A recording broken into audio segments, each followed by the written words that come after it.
Traveling places I ain't seen you in ages, but I hope you'll come back to me. My mind's running wild with you far away.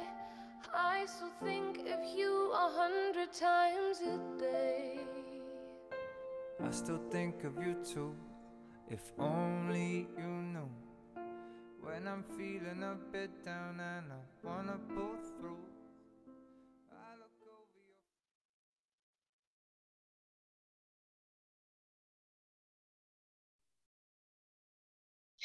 Halo, selamat malam. Apa kabar teman-teman semuanya? Wah, semoga teman-teman sehat selalu ya. Nah, bila teman-teman mau keluar rumah, jangan lupa untuk mematuhi protokol kesehatan ya teman-teman. Nah, selamat datang saya ucapkan kepada teman-teman pada acara alumni sharing season nih, part 6. Nah, ini udah masuk ke part 6 ya teman-teman, dengan judul tips cepat adaptasi di lingkungan kerja baru yang diadakan pada hari Jumat tanggal 25 Juni tahun 2021. Oh iya, ada pepatah nih teman-teman, tak kenal maka tak sayang nih, walaupun ada yang udah kenal lama tapi nggak sayang-sayang gitu ya. Oke teman-teman, perkenalkan nama saya Raden Safira Destiana. Teman-teman boleh manggil saya Safira, Fira, atau Safir, bebas ya teman-teman. Nah, ini saya merupakan alumni nih teman-teman dari Universitas Kristen Maranatha, khususnya di Fakultas Bisnis, jurusan Manajemen ya teman-teman ya. Nah, pada hari ini saya akan menemani teman-teman nih selaku moderator yang akan menemani sampai ke penghujung acara nih teman-teman. Wah, ini pasti seru banget nih hari ini ya. Nah, buat teman-teman yang belum tahu apa ini acara alumni sharing season itu apa? Jadi acara alumni sharing season ini acara yang dipersiapkan oleh Direktorat Kemahasiswaan dan Alumni Universitas Maranatha ya teman-teman ya, yang formatnya itu seperti berbincang-bincang dengan para alumni ini, narasumber-narasumber yang keren ya teman-teman ya, yang sudah lulus ya tentunya dari Universitas Maranatha. Nah, terus sudah berkarir nih sesuai dengan passionnya masing-masing. Nah, hari ini nih teman-teman ya, nah merupakan episode yang ke-6 nih, yang akan membahas seputar tips cepat beradaptasi di lingkungan kerja baru. Jadi buat teman-teman nih nanti kuliah nih, nah akan terjun di dunia kerja nih, perlu banget untuk menyiapkan kira-kira apa sih tips-tipsnya nih, yang tentunya bersama ketiga narasumber kita yang keren-keren ya teman-teman ya. Nah, selama acara berlangsung, kami menghimbau teman-teman untuk mematikan mikrofon ya teman-teman ya, agar acara dapat berjalan dengan kondusif ya. Nah, agenda hari ini kita akan mendengarkan sharing dari ketiga narasumber kita sekaligus alumni dari Universitas Kristen Maranatha yang kece badai topan halilintar ya teman-teman ya. Nah, nanti akan ada sesi tanya jawab setelah ketiga pembicara menyampaikan sharingnya. Tapi teman-teman bisa bertanya nih, setelah nanti panitia akan share link.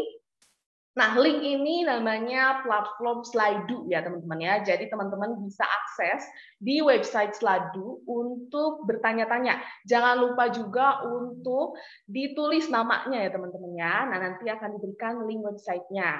Nah, nanti bisa ditanya untuk siapa gitu ya teman-teman ya. Nah, jangan malu bertanya ya teman-teman ya. Kenapa? Karena akan ada hadiah nih. Wah, kalau dengar hadiah langsung gimana gitu ya teman-teman ya. Nanti ada hadiah nih untuk 10 penanya nih. Hadiahnya apa? Giveaway berupa pulsa 100.000. Waduh, lumayan banget nih ya teman-teman ya. Nah, nanti kita akan ada sesi foto di akhir sesi ya teman-teman ya. Nah, jangan lupa teman-teman nih, jangan sampai ketinggalan. Nanti kita akan share ada link evaluasi yang harus teman-teman isi sebagai presensi dan untuk mendapatkan sertifikat ya teman-teman ya. Oke, jadi jangan kemana-mana. Pantengin terus dari awal sampai akhir ya. Nah, sebelum mulai acara nih teman-teman ya, agar acaranya berjalan dengan lancar. Nah, mari kita berdoa terlebih dahulu ya teman-teman ya. Doa akan dipimpin oleh Bapak Emmanuel Febiano Sigit Bayu Pambudi SEMM selaku Kepala Bidang Pengembangan Karir dan Layanan Alumni. Kepada Bapak Sigit, dipersilahkan. Oke, terima kasih. Eh, Kak Safira, mari rekan-rekan semua, kita memulai acara pada sore hari ini. Mari kita berdoa. Izinkan saya memimpin dalam iman Kristiani. Bagi rekan-rekan semua yang beragama lain dapat menyesuaikan. Mari kita berdoa. Tuhan, terima kasih jika pada sore hari ini kami masih diberikan kesempatan untuk melaksanakan kembali kegiatan alumni sharing session yang ke-6. Kami mohon kiranya Tuhan boleh menolong kegiatan ini dari awal hingga akhirnya, agar semua dapat berjalan dengan baik. Kami percaya bahwa tanpa pertolongan Tuhan Yesus, kami tidak dapat melampaui, kami tidak dapat melalui acara ini dengan baik. Jadi kami sungguh-sungguh membutuhkan penyertaan-Mu ya Tuhan. Kami juga mengucap syukur untuk ketiga narasumber yang telah berkenan hadir pada sore hari ini Tuhan Yesus, untuk Kak Riset, Kak Sally, juga Kak David. Kiranya Tuhan boleh memberkati mereka, agar mereka dapat bersuka cita dan memberikan hal-hal yang sungguh menolong bagi kami semua Tuhan Yesus. Kami percaya hal-hal yang diberikan sangat bermanfaat bagi kami semua.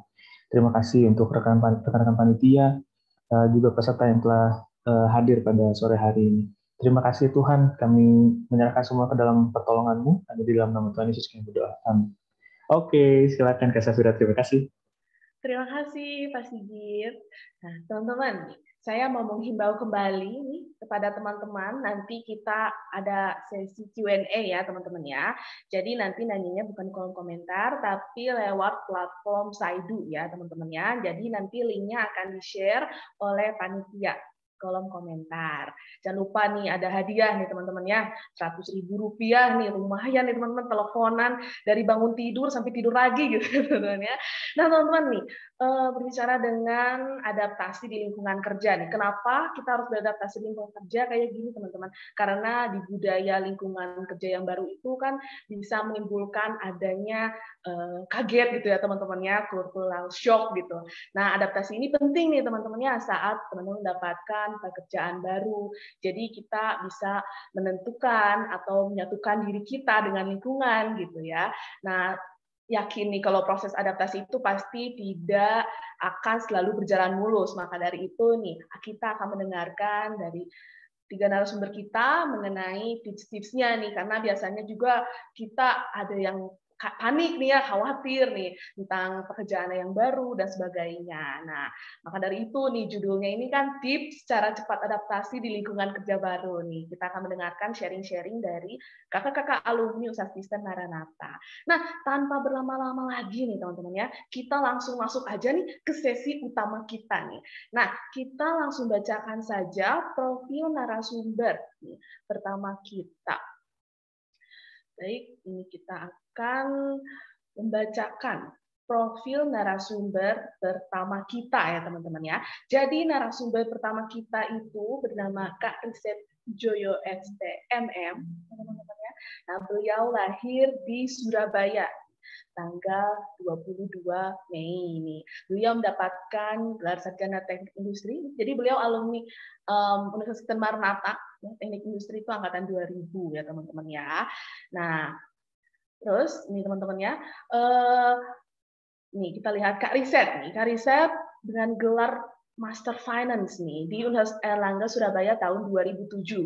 Beliau bekerja di PT Telekomunikasi Seluler atau Telkomsel sejak tahun 2007 dan saat ini beliau menjabat sebagai General Manager Digital Lifestyle Reporting.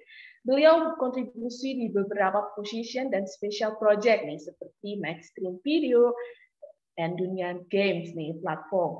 Ada 3 international Grapari, launching 4G nih teman-teman, keren banget ya, dan masih banyak lagi ya. Nah, kita langsung panggilkan saja nih ya Kak Riset Joyonya, kita panggil. Baik, kita panggil aja nih. Halo Kak Riset. Hai Safira. Halo Kak. Hai. Gimana nih kabarnya Kak? Alhamdulillah sehat dan baik. Wah, alhamdulillah ya kalau sehat. Soalnya situasinya lagi gak enak gitu ya, Kak Riset ya. Betul, Nah, Kak betul. Riset udah siap belum nih untuk sharing-sharing nih kepada teman-teman dan dede-dede emas gitu, Kak Riset? Siap ya. Oke, Kak Riset. Pada Kak Riset nih ya, dipersilahkan. Boleh, Kak Riset? Aku sharing screen ya.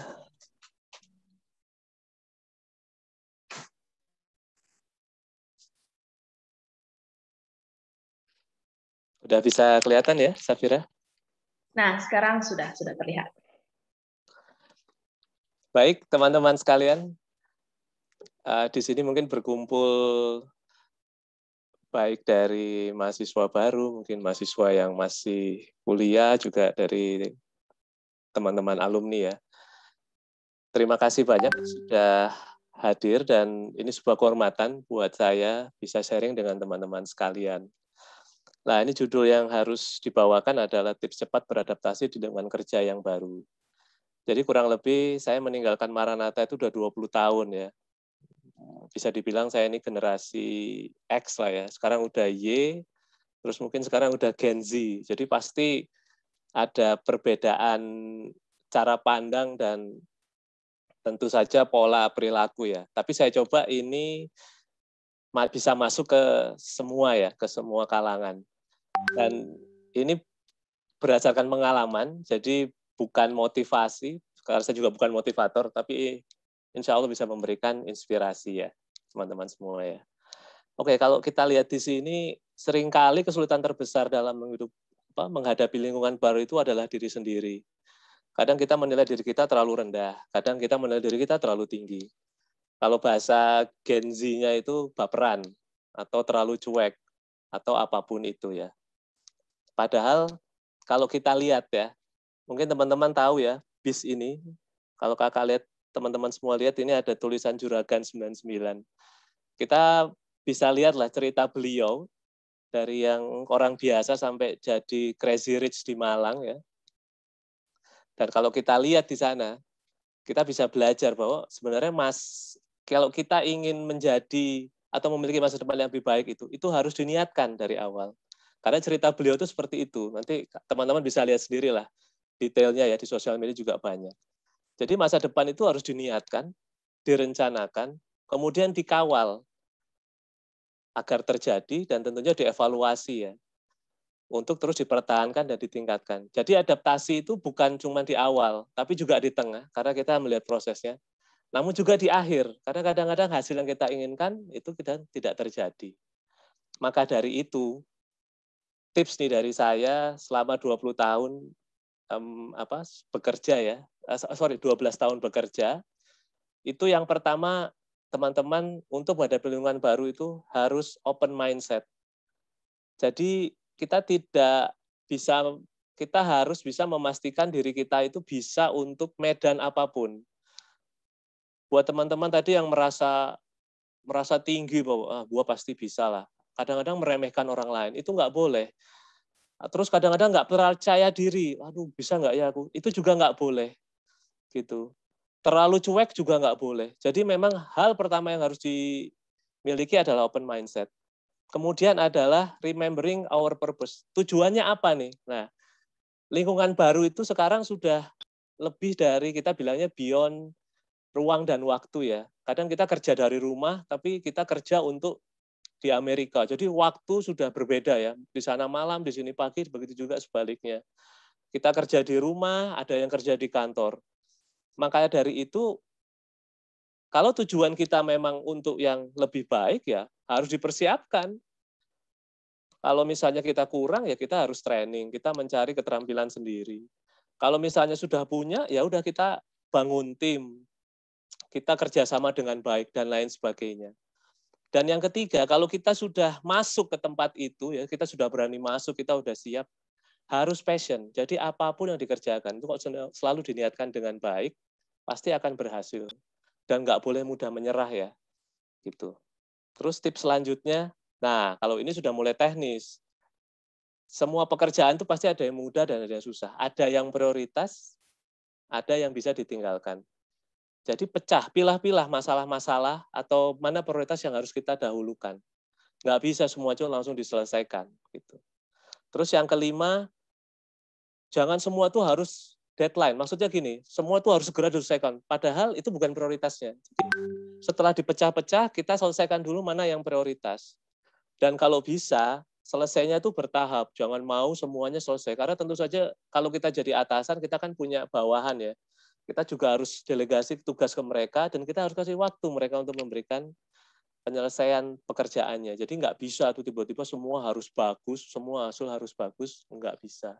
Itu semua butuh waktu, dan di situ leadership kita teruji. Dan yang terakhir, biasakan kita cintai apa yang kita lakukan gitu. Kita bikin waktu sebisa mungkin, karena gini ya, orang itu boleh stres, tapi over stress itu nggak boleh. Stres itu sangat wajar terjadi. Tapi kalau terlalu terlalu stres itu nggak boleh. Jadi memanage stres itu kita harus cari sesuatu yang membuat kita atau yang kita lakukan supaya bisa semuanya bisa menjadi lancar ya. Nah, kurang lebih ya dari World Economic Forum itu tahun 2025 ke sana itu skill. Ini saya bicara bukan pekerjaannya ya, bukan kerja di minyak, kerja di bank, bukan. Ini adalah skillnya. Kira-kira ada 4 besar, yaitu problem solving, bekerja dengan orang, teknologi, dan self management. Kalau misalnya kakak-kakak sekarang, teman-teman sekarang itu pengen masuk bagi yang baru, tentu saja harus menambah ya skillnya. Nah, cara paling gampang adalah ikut training atau ikut sertifikasi ya. Contoh satunya dengan ikut seminar seperti ini.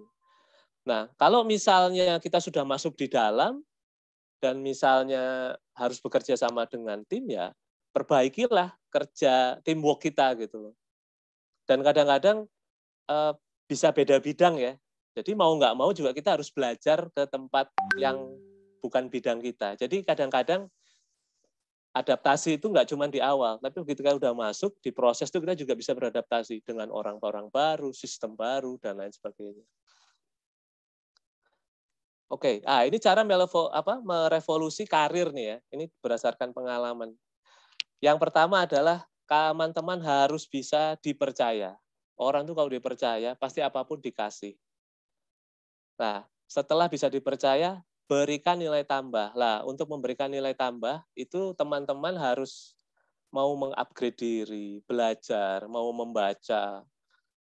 Nah, 1-2 itu akan membuat teman-teman memiliki reputasi yang bagus. Kalau orang sudah punya reputasi bagus, mau apapun itu gampang.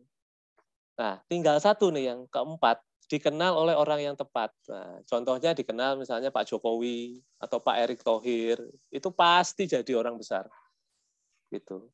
Dan sekedar informasi aja, sekarang Pak Erick Thohir itu banyak mencari alumni dari Amerika ya. Jadi karena itu tadi sudah tahu ya, sekolahnya udah bagus, kemudian reputasinya juga bagus. Nah, pernah tahu Alex Honnold? Alex Honnold ini pemanjat tebing tanpa tali ya. Jadi teman-teman bisa tahu ya, udah olahraganya ekstrim, terus resikonya tinggi, terus manjat tebing lagi. Itu benar-benar sangat-sangat niche ya. Dan dia bilang bahwa enthusiasm is common. Jadi ya orang kalau antusias itu biasa, tapi ketahanan itu langka. Jadi kalau sudah masuk, sudah bergelut di dalamnya, ya harus konsisten, harus bertahan gitu. Harus terus membangun. Jadi kalau mau memiliki reputasi yang bagus itu memang harus konsisten. Nggak bisa kita tiba-tiba melakukan korupsi atau apapun gitu ya. Karena itu bisa langsung merusak itu semua gitu. Makanya menjaga nama baik itu menjadi utama. Dan karena ini multi segmen ya, saya harap kakak teman-teman tuh memiliki bisa memilih gitu. Karena semua itu pilihan itu ada di kita. Makanya saya di awal bilang bahwa sebenarnya yang menjadi challenge itu adalah diri kita sendiri ya. Gitu. Karena pilihan kita akan membuat diri kita. Nah, ini salah satu yang saya ambil dari Instagram. Ini bagus sekali. Never ending improvement. Jadi kadang-kadang orang tuh suka mengeluh ya, kenapa sih ini saya seperti ini gitu ya. Padahal dia nggak sadar. Apapun yang dia rencanakan ke depan itu sebenarnya dia sudah putuskan 3-5 tahun yang lalu. Dan uang bisa dicari ya. tapi waktu nggak bisa dibeli. Jadi jangan sia-siakan masa muda kita. Nah, berangkat dari itu semua, saya punya satu video terakhir ini. Gimana sih? Jadi adaptasi itu nggak ada salah benar ya. Dan kita bisa lihat dari video ini. Coba saya share ya.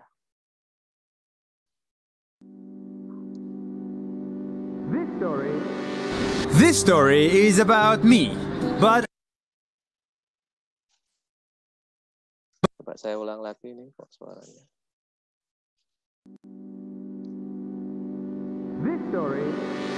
this story is about me, but at the end of it, it's about you. And this is the story of determination.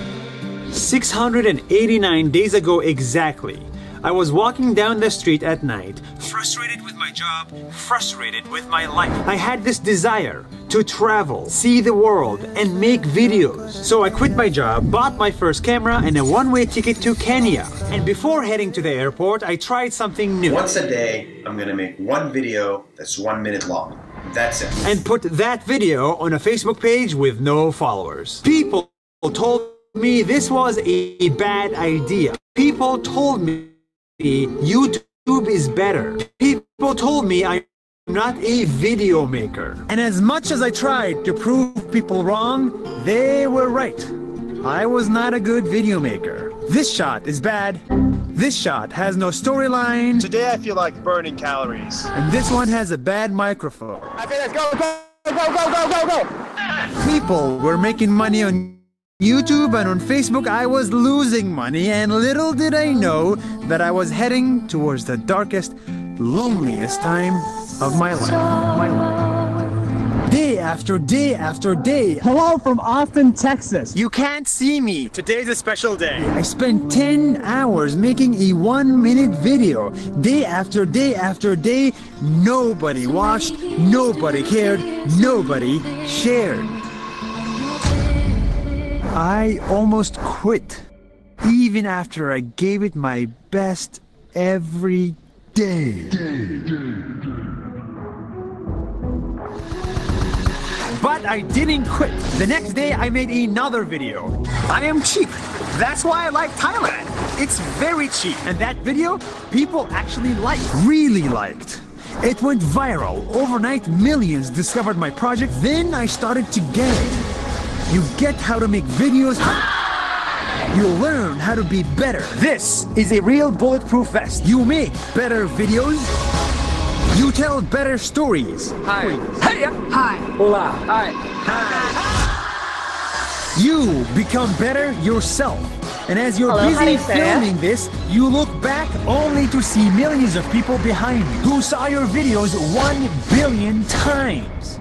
You look back and one of these people stole your heart. You read the comments and the presidents of countries wrote them. You read your messages, people who were about to suicide saying thank you for saving my life.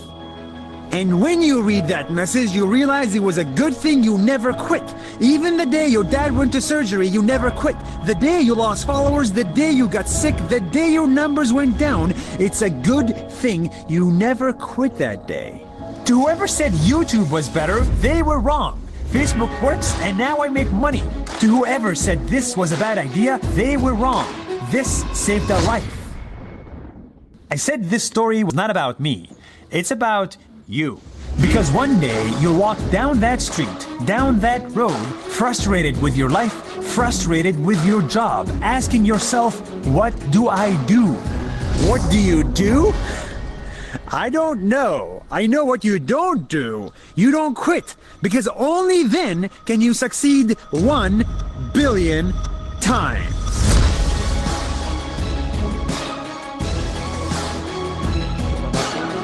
Suara tadi keluar nggak, Mas Safira? Halo Kak Riset. Iya.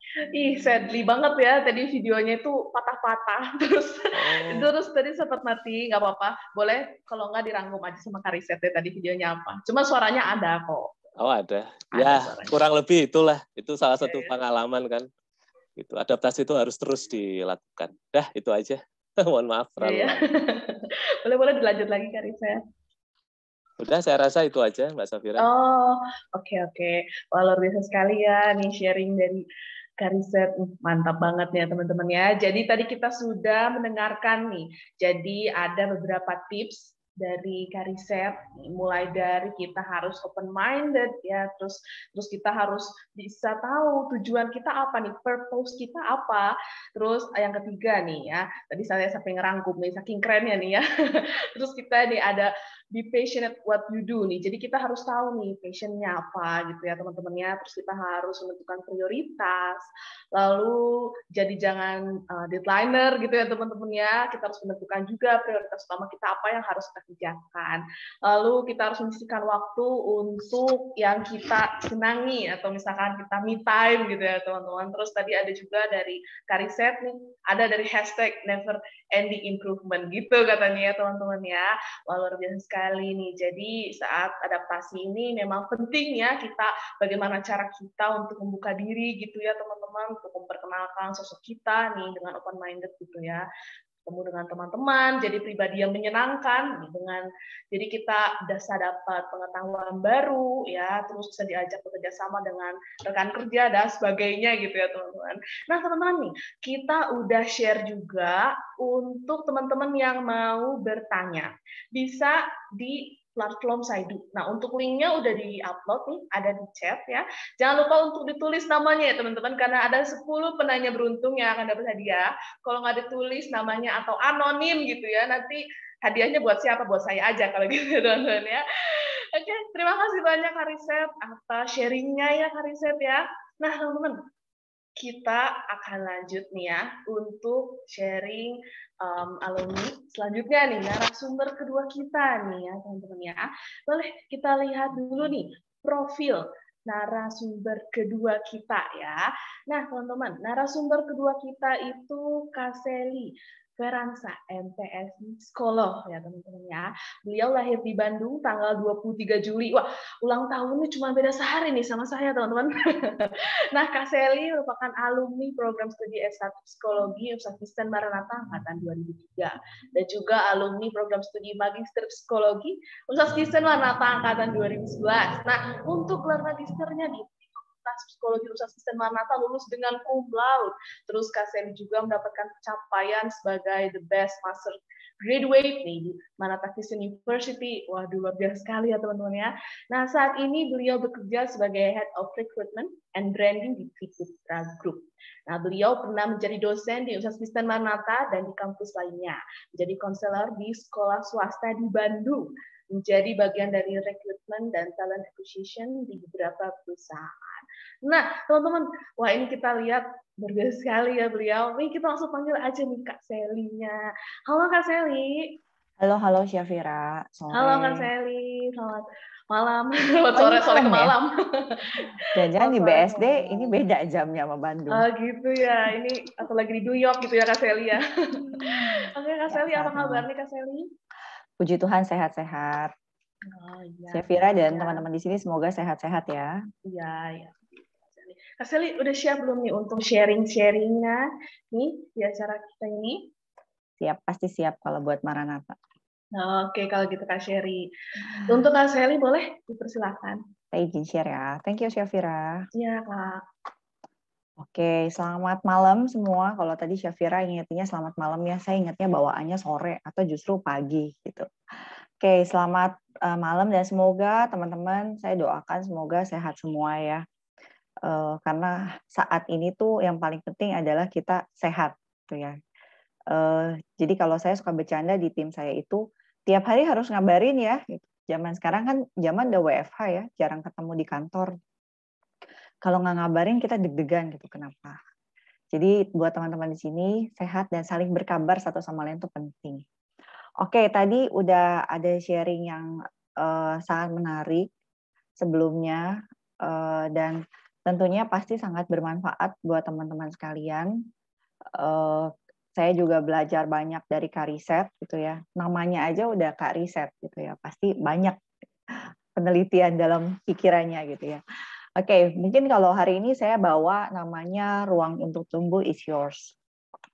Kenapa sih, apa relate-nya sama adaptasi nanti akan diceritakan. Sedikit di sini saya menggambarkan bahwa hari ini, saat ini saya bekerja di salah satu corporate company atau perusahaan korporasi, itu namanya Triputra Group, mungkin kalau teman-teman tahu. Dan di sini saya banyak sekali melihat anak-anak muda yang mungkin adonannya sama bahasanya gitu ya. Adonannya sama tapi along the way mereka berkarir 3-4 tahun jalannya mereka beda. Kok bisa begitu gitu ya. Jadi saya bekerja di sini di Triputra Group yang bisnisnya sangat banyak, sangat beragam. Kita terdiri dari 19 company yang diversity-nya sangat luas. Nah, dengan diversity yang sangat luas ini, apa kaitannya ke topik hari ini? Yang mau saya ceritakan bahwa diversity itu kadang menjadi satu hambatan buat beberapa orang, tapi justru diversity ini menjadi peluang atau kesempatan. Nah, kapan hal itu menjadi hambatan dan kapan hal itu menjadi peluang, itu semua balik lagi ke teman-teman.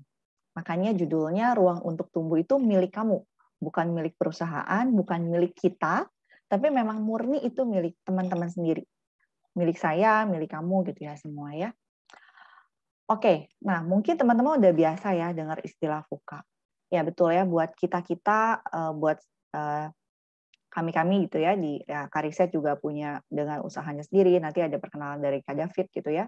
Kalau saya di sini bekerja sebagai karyawan gitu, salah satu karyawan di Triputra, dan mengikuti perkembangan bisnis dari tahun ke tahun, itu cukup menarik gitu ya. Istilah VUCA itu memang terjadi di sekitar kita, terjadi dan dialami oleh siapapun. VUCA itu apa sih? VUCA itu ya teman-teman bisa baca sendiri slide-nya di sini dan teman-teman juga bisa banyak gitu ya baca artikel di luar sana. Tapi intinya VUCA ini sesuatu yang mungkin tidak semua orang bisa menerimanya dengan mudah. Kebijakan yang berubah setiap waktu. Kenapa berubah ya? Karena tuntutan bisnisnya berubah. Kenapa tuntutan bisnis berubah ya? Karena tuntutan zaman sudah berubah. Kompetitor geraknya sudah berubah, maka kita harus berubah. Target yang semakin hari mungkin bukannya semakin membaik atau semakin menurun, tapi semakin meningkat, semakin tinggi. Bahkan kadang bukan targetnya semakin tinggi, targetnya bisa berubah. Mungkin teman-teman nanti akan terbiasa dengan yang namanya istilahnya KPI, gitu ya. KPI itu Key Performance Indicator. Indikator keberhasilan kamu apa? Indikator bahwa kamu tuh perform di sini tuh apa? 6 bulan kemarin KPI saya segini, cuma sampai 100 aja bos saya udah senang. Tapi tiba-tiba along the way jalannya teknologi sekarang udah makin maju, kompetitor makin maju, 100 itu udah jadi bukan hal yang besar. 100 itu udah bukan jadi KPI, 100 itu standar, 100 itu basic. Akhirnya dengan perubahan target, tuntutan manajemen berubah, kebijakan berubah, ya fasilitas-fasilitas juga mungkin yang tadinya dibuat sangat mudah jadi ya menjadi mungkin jadi berbeda gitu ya buat teman-teman. Ketidakpastian itu atau perubahan itu mungkin akan terjadi. Tapi jangan lupa terjadinya itu bukan hanya ke kita, ke saya atau ke kamu atau ke cuman 1-2 orang, tapi kita semua akan mengalami. Nah, dari kita semua mengalami hal yang sama, ketidakpastian ini, perubahan yang mungkin terjadi secara radikal, ada loh yang berhasil dengan sangat pesat, tapi justru ada yang stagnan. Ada juga yang kalah. Itu fakta. Teman-teman di dunia kerja atau di dunia nanti teman-teman berkarir, itu semua akan teman-teman hadapi kok. Teman-teman akan lihat kok. Baru minggu lalu ada salah satu mantan anggota tim saya datang ke saya, dan dia cuma nanya, Bu, saya mau nanya, kenapa di tempat kerja saya yang baru sekarang, ada yang umurnya sama, yang satu dia udah bisa jadi supervisor dalam waktu 2 tahun, yang satu sampai sekarang masih di situ-situ aja. Kenapa ya Bu ya? Padahal situasi yang dihadapi sama, tuntutan manajemennya sama. Tapi akhirnya respon orang atau ya reaksi orang menghadapi situasi ini akhirnya menentukan apa yang mereka akan capai. Nah, cara atau respon itu yang disebut hari ini adalah bagaimana teman-teman beradaptasi dengan semua tuntutan yang ada. Jadi adaptasi itu apa sih teman-teman di sini? Gitu. Saya panggilnya teman-teman ya, supaya saya sedikit nostalgia sama Maranatha gitu ya. Ya adaptasi itu cara teman-teman merespon setiap perubahan yang ada yang dihadapi oleh teman-teman. Terus cara meresponnya harus seperti apa? Cara adaptasi itu harus seperti apa? Setiap orang punya caranya masing-masing.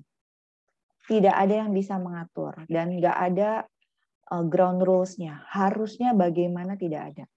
Tapi hari ini saya mau share tentang konsepnya atau landasan atau dasar yang paling penting ketika teman-teman harus beradaptasi. Ketika teman-teman bisa mau beradaptasi supaya mendapatkan hasil yang baik, saya akan menceritakan sedikit dari hasil ya mungkin penelitian kecil-kecilan lah ya gitu ya. Ini yang memang kita lakukan dari para HR. Karena apa? Ya untuk menjawab itu. Kenapa ada talent yang sangat bright padahal adonannya sama. Sama-sama lulusan Maranatha, sama-sama lulusan teknik industri, sama-sama lulusan psikologi manajemen. Angkatannya sama, tapi hasilnya kok ada macam-macam gitu ya. Ya, balik ke yang tadi. Akhirnya bagaimana kita harus menjawab VUCA tersebut atau bagaimana kita harus menjawab tantangan-tantangan tersebut. 4 kata kunci ini kita dapatkan, ini merupakan hasil keyword dari talent-talent yang memang kita anggap cukup berpengaruh di perusahaan-perusahaan cukup besar. Apa sih keyword mereka ketika mereka menghadapi tantangan itu? Nah, keywordnya ternyata sangat sederhana. Pertama, fleksibel. Salah satu cara beradaptasi adalah fleksibel. Jangan kaku bahwa dulu saya diajarinya A, maka sekarang ya harus A. Toh kemarin saya berhasil kok dengan cara A. Jangan lupa teman-teman bahwa ketika dunia saja berubah, maka kita pun mungkin dituntut untuk berubah. Sekecil apapun. Jadi fleksibel dengan apa yang kita punya. Kedua, pahami betul. Memahami bukan hanya tahu. Oh iya tahu sekarang COVID. Oh iya tahu COVID itu akan susah cari kerja. Oh iya tahu kalau COVID itu nanti kerjanya rubah WFH semua. Tapi pahami dengan kondisi COVID, dampaknya apa ke saya, dampaknya apa ke masa depan saya.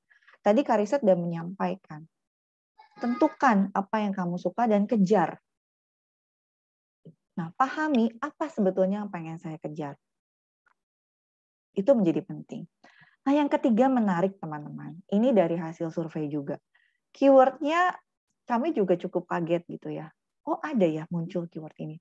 Build connection. Seringkali hal ini jadi lupa. Kita kerja mati-matian, kita berusaha memenuhi apa keinginan dari atasan kita, dari manajemen gitu ya, dari tempat kerja. Tapi kita lupa bahwa surrounding kita, lingkungan kita itu juga sama pentingnya. Membangun koneksi itu untuk apa? Menambah wawasan, menambah pengetahuan, menambah cara-cara menyelesaikan masalah. Dan kadang di dunia kerja, ada hal-hal yang tidak perlu diselesaikan dengan cara, oke, saya tahu caranya adalah 1 kali 1 sama dengan 1, tapi mungkin cara itu nggak perlu dilewati. Kenapa? Selama kita punya hubungan yang positif dengan rekan kita, dengan sekeliling kita. Jadi bangun koneksi itu justru menjadi salah satu kunci penting kalau kita mau beradaptasi dengan situasi yang tidak pasti tersebut. Dan yang 4 ini katanya sederhana, agility. Nah, teman-teman di sini mungkin boleh nanti searching, agility itu apa sih? Agility itu beda dengan adaptasi. Agility beda dengan resilience. Resilience kita bicara tentang kita bertahan. Resilience bicara tentang kita bisa yang tadinya dari minus jadi 0. Yang tadinya kita nggak bisa, ya jadi tahu, jadi bisa. Tapi agility bukan sekedar bisa, bukan sekedar tahu, bukan sekedar dari minus jadi 0. Tapi dari 0 atau dari minus ke 0 ke plus. Ya, agility bicara tentang bagaimana kita bisa struggling dan berhasil dan menjadi bermakna untuk diri kita. Nah, jadi bukan sekedar adaptasi yang, oke, saya bisa menyesuaikan diri dengan tuntutan saat ini. Saya bisa tahu bahwa kerja di konsultan tuh cara kerjanya begini, oke, saya ikutin. Bukan hanya sekedar saya ikuti. Tapi bagaimana kita agile menghadapi situasi itu sampai kita akhirnya menjadi seseorang yang bukan hanya bisa, tapi justru lebih dari bisa perform. Dan ya ujung-ujungnya, kalau kebetulan karena saya psikologi gitu ya, teman-teman boleh searching nanti psikologi positif. Positif psikologi itu sangat baik diterapkan di dunia manapun, di dunia kerja, di kehidupan sehari-hari. Bahwa manusia itu tidak cukup hanya sampai, oke, saya berhasil survive. Tapi manusia itu harus sampai bisa mencapai sesuatu yang lebih meaningful. Nah, agility itu menjawab semuanya. Jadi 4 kunci ini saya pengennya teman-teman ingat di mindset teman-teman. Flexible, understand, pahami betul. Bukan cuma kepo, bukan cuma tahu scrolling di Instagram, tapi pahami betul kenapa ada fenomena itu. Ketiga, jangan penting koneksi itu penting. Jadi sekarang nih teman-teman ya, jangan cuma koneksi cari gebetan gitu ya, tapi koneksi untuk memperluas lingkup kerja. Dan yang terakhir, last but not least, itu agility. Oke, ini yang harus kita lakukan. Terus gimana caranya? Tadi sudah disinggung oleh Kariset sedikit, tapi saya mau membahas lebih dalam lagi. Kalau bicara bagaimana, itu akhirnya tadi saya sudah ingatkan, ruang untuk tumbuh atau keberhasilan itu adalah milik teman-teman, milik saya, milik kamu, dan milik masing-masing kita dari kita. Bukan milik bersama, bukan milik perusahaan. Maka bagaimana caranya ini bekerja, bagaimana kita bisa beradaptasi secara positif, bagaimana kita bisa caranya untuk bisa bukan cuma sekedar survive, akhirnya kembali lagi ke pola pikir. Tadi Kariset di awal sudah menyampaikan gitu ya. Pola pikir itu apa sih? Pola pikir simple translate-nya adalah mindset. Atau kalau lebih dalam lagi kita perjelas, pola pikir atau mindset akhirnya kembali lagi bagaimana kita mempersepsi diri kita, persepsi tentang kita, pemahaman tentang diri kita, pengenalan tentang diri kita. Nah, kadang persepsi itu, kalau tadi istilahnya Kariset itu kadang jadi terlalu over atau malah under, baper, overconfidence, atau justru malah tidak confidence, unconfidence. Nah, kalau dari teori yang mau saya sharingkan hari ini, gimana sih caranya kita bisa adaptasi? Paling gampang adalah rubah mindset kita. Rubah mindset kita dari apa? Dari yang fixed mindset menjadi growth mindset. Mudah atau enggak? Ya tergantung. Karena persepsi itu kan kontrolnya ada di otak teman-teman. Apa bedanya fixed mindset sama growth mindset? As simple, fixed mindset itu bicara tentang dia mengatakan, diri kita mengatakan, persepsi kita mengatakan bahwa Sally kemampuan itu tuh given. Tenang aja, Tuhan kasih kamu IQ 138 ditambahin malah gitu ya. Udah itu tuh Tuhan kasih kamu, tenang aja, kamu pasti berhasil. Karena kamu punya bakat, kamu punya kemampuan tuh sudah bagus dan akan segitu, akan bagus. Kebalikan, aduh saya di tes IQ 70 nih. Udah 70 mah 70 lah. Kata orang kalau 70 mah susah cari kerja. Nah, kadang beberapa dari kita atau mungkin teman-teman yang ada di sini hari ini berpikir begitu. Kalau hari ini IPK saya 4,0, kalau hari ini IPK saya 3,9, maka nanti saya kerja, ya gajinya kalau orang lain 10 juta berarti saya bisa 15 juta lah. Karena IPK saya kan 3,9. Tuhan kasih saya kepintaran, tenang kok, itu akan selalu ada. Itu fixed mindset. Dia merasa bahwa segala sesuatunya itu sudah ada pada tempatnya. Ya begitu aja terus. Carol Dweck itu mengatakan bahwa kita mau ngajak teman-teman berubah. Merubah persepsi diri menjadi growth mindset. Merubah bahwa penilaian diri itu segala sesuatu tidak ada yang tetap. Betul, Tuhan sudah memberikan bakat dan kemampuan setiap orang yang berbeda-beda. Ya, kita belajar bahwa IQ itu dari 2 ya, dari nature dan nurture. Nature itu memang sudah bakat atau genetik, dan kemudian akan diperkuat itu berdasarkan nurture, berdasarkan apa? Bagaimana cara teman-teman belajar, seberapa sering, bagaimana lingkungan mensupport gitu ya. Akhirnya membuat kemampuan itu menjadi tumbuh, menjadi tampil di lingkungan atau tidak. Nah, growth mindset, orang-orang yang punya growth mindset, dan saya berharap 98% di sini memiliki growth mindset, mengatakan bahwa kemampuan itu sesuatu yang bisa berubah. Bisa berubah jadi apa? Ya harapannya bisa berubah jadi baik, bisa berubah jadi positif. bisa dikembangkan. Kemampuan is one thing. Berapapun kemampuannya, tapi selama teman-teman yakin bahwa hal itu bisa saya kembangkan. Dengan cara apa? Ya as simple sebenarnya magic words-nya kalau di kami, kalau di Triputra Group, magic word-nya ada 4. Integrity, bekerjalah secara jujur. Ya. Kemudian excellence, bekerja dengan beyond the limit. Jadi kalau orang lain mengerjakan 5, ya kamu kerjain 6. Compassion, jangan lupa bahwa bukan hanya bekerja itu hanya untuk diri sendiri, tapi ingat bahwa ada orang lain. Jadi jangan egois, kalau kita bisa, ya udah gitu ya, cukup, kita nggak mau ngajarin. Dan yang terakhir humility, bahwa kita tetap harus rendah hati, bahwa kita tidak boleh sombong. Nah kalau itu di Triputra Group ya. Tapi kalau di teman-teman apa? Ya magic word-nya simple lah. Kerja keras, dedikasi, dan komitmen. 3 hal itu harganya mahal, teman-teman.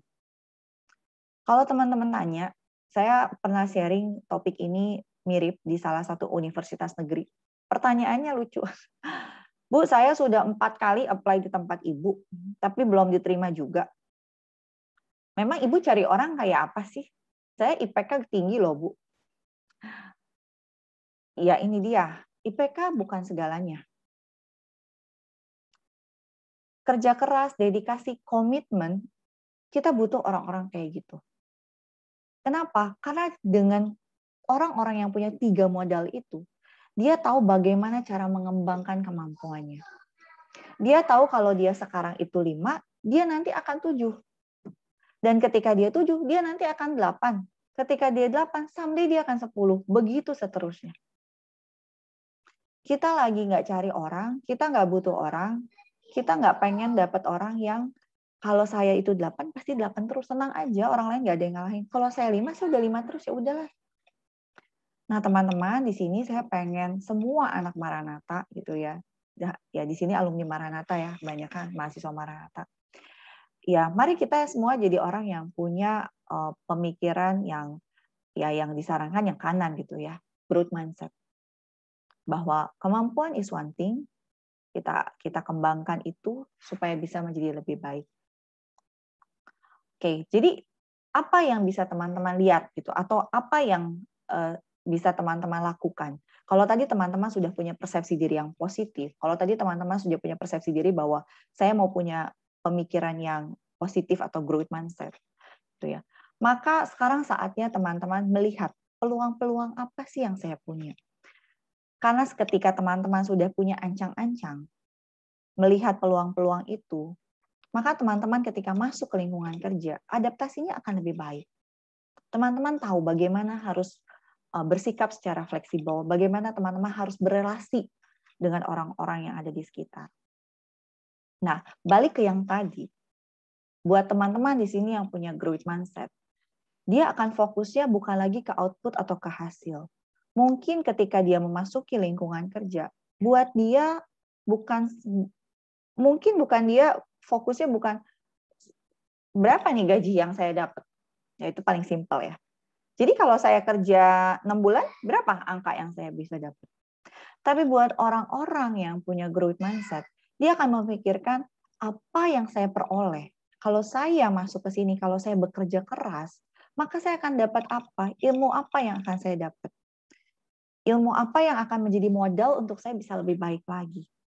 Mereka yang punya growth mindset, dia akan mengutamakan proses. Mereka akan berusaha cari feedback. Apa yang udah bagus dalam diri saya ya?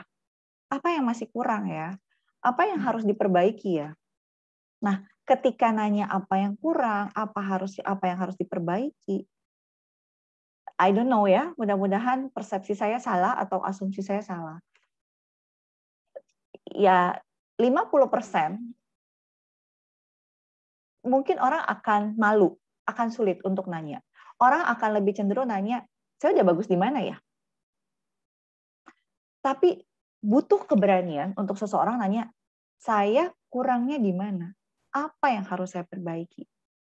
Karena orang-orang yang punya growth mindset, dia tidak akan takut untuk salah, tidak akan takut untuk mencoba, nggak akan takut untuk ngambil langkah yang besar, nggak takut untuk kalaupun nanti saya gagal, tapi saya dapat sesuatu yang bagus kok. Berbeda dengan orang-orang yang fokusnya nanti saya dapat apa. Sehingga dia akan sibuk dengan dirinya sendiri ketimbang dia sibuk dengan bagaimana ya saya harus berhasil menghadapi situasi-situasi di sekitar saya. Agility tadi. Oke, nah untuk bisa mencapai ke growth mindset itu, untuk bisa teman-teman nanti mencapai adaptasi yang baik di lingkungan kerja, dimanapun itu, baik mau berkarir, mau usaha sendiri, mau berorganisasi sosial. Ya, saya yakin di sini teman-teman ada yang punya jiwa compassion yang tinggi, saya mau di NGO aja silahkan gitu ya. Apa yang harus dilakukan? Ini saatnya buat teman-teman. Saya mau korelasikan dengan situasi WFH gitu ya, situasi COVID. Ini saatnya teman-teman untuk berpikir dan evaluasi. Sekarang saya ada di mana ya? Tadi sudah disampaikan oleh Kak Riset. Barusan saya sudah menyampaikan beberapa hal dari hasil penelitian saya selama saya bekerja sebagai seorang rekruter gitu ya. Silakan teman-teman berpikir, mencoba membuat checklist. Role model saya siapa sih? Saya sekarang ada di mana? Dan saya pengen menjadi seseorang seperti apa in the future? Dan untuk bisa mencapai itu, mari kita evaluasi. Gap apa sih yang kurang? Kalau bingung, cari gap-nya, ya balik ke 4 tadi. Gap saya di mana? Di flexibility, di understanding, di pemahaman, di connection, atau di agility. 4 itu aja dulu. Lalu apa yang bisa dilakukan? Mari kita mulai langkah-langkah. Saya dulu punya dosen tesis saya Pak Robert dan Bu Jen, mungkin di sini kalau masih ingat. Beliau bilang gini, Sally, yang namanya tesis, kalau nggak diketik nggak jadi tesis. Kamu cuma ngomong doang ya, kamu cuma bimbingan, tapi kamu nggak ketik itu nggak jadi tesis. Jadi teman-teman, setelah teman-teman punya mimpi, punya dream, punya target, tapi teman-teman nggak membuat langkah-langkah atau nggak ngambil langkah-langkah, itu pun jadi nothing. Jadi lakukan langkah-langkah yang memang penting untuk mencapai target-target tersebut. Sally, sedih banget ini waktunya terbatas. Oke. Waktunya 2 menit lagi, Kak. Oke, thank you untuk ingetin. Ya, dan mungkin ini balik yang tadi Kak Riset dan ingetin ya, visinya apa, tujuannya apa. Dan yang terakhir ya, bersiap gitu ya, bersiap untuk menghadapi apapun yang dihadapi. Ya, itu dari saya, dan mungkin terakhir yang mau saya sampaikan, ini quotes yang saya suka sampai hari ini. Ability is what you're capable of doing. Jadi ability itu bicara tentang kamu bisa apa. But motivation determines what you do. Motivasi, apa yang teman-teman, dorongan teman-teman terbesar itu akan menentukan apa yang teman-teman akan lakukan. Tapi the last one is very important. Attitude determines how well you do it. Attitude is very matter, teman-teman. Bagaimana teman-teman bersikap, menjadi orang yang profesional, menjadi orang yang baik, dan saya yakin Maranatha itu menekankan itu. Bagaimana kita bersikap dimanapun, di lingkungan kerja seperti apapun, sehingga nanti teman-teman bisa diterima dimanapun. Oke, itu aja dari saya. Thank you Safira sudah mengingatkan. Feel free kalau kita mau diskusi abis ini ya. Thank you. Wah, terima kasih banyak Kak Sally. Aduh, sayangnya waktu kita terbatas ya ini, tapi nanti nggak apa-apa. Kita bisa lanjutin pas saat sesi Q&A. Makasih ya Kak Sally. Ya, sama-sama. Thank you. Nih teman-teman, tadi kita udah mendengarkan sharing dari Kak Sally ya. Jadi kita tuh kayak ruang untuk tumbuh is yours gitu ya, dari judulnya aja udah keren ya teman-teman. Jadi kita bagaimana cara merespon tantangan ya, mulai kita harus fleksibel ya teman-teman ya, fleksibilitas, terus memahami tentang kondisi atau keadaan, mulai dari bangun koneksi atau misalkan agility ya, kayak bagaimana strugglingnya di sebelah mana, terus bermanfaatkah bagi kita, bagaimana cara handle-nya, dan seperti itu ya teman-teman ya. Karena waktu kita terbatas sekali, nanti kita akan lanjut diskusinya pada saat sesi Q&A ya teman-teman. Oh iya, buat teman-teman yang mau nanya, bisa langsung ke platform Saidu ya, udah dikirim linknya di kolom komentar, dan ini udah banyak yang nanya, teman-teman boleh nanya ya. Jangan lupa untuk ditulis namanya teman-teman, dan untuk 10 penanya beruntung nih nanti akan dapat hadiah ya teman-teman. Oke, kita langsung lanjut aja nih ke narasumber ketiga kita nih yang nggak kalah kece-nya nih ya teman-teman. Nah, mari kita lihat dulu nih profil narasumber ketiga kita ya.